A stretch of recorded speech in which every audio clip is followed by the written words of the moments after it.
بسم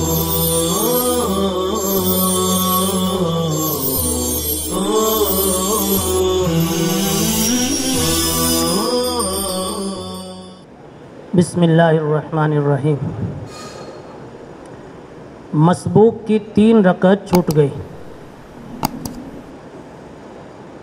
مسبوق کی 3 رکعت چھوٹ گئی۔ 2 رکعت پر قاعدہ ہوگا یا 3 پر ہوگا یا 1 رکعت پر قاعدہ ہوگا۔ مسبوق کی 3 رکعت چھوٹ گئی، ظہر کی 3 چھوٹ گئی،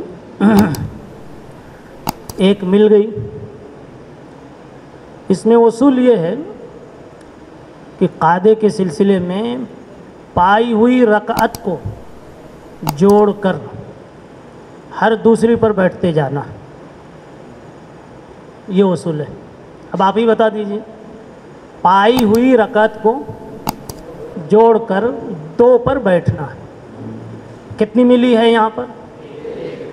تو اب 1 اور ملائے گا تو بن جائے گی 2، اس پر بیٹھنا، تو 1 ادا ہو گئی، اور اس کے بعد ابھی کتنی بچ گئی؟ 2۔ تو اب جو کھڑے ہوں گے 1 اور پڑھیں گے تو اس میں نہیں بیٹھیں گے، پھر 1 اور پڑھیں گے اس میں بیٹھیں گے۔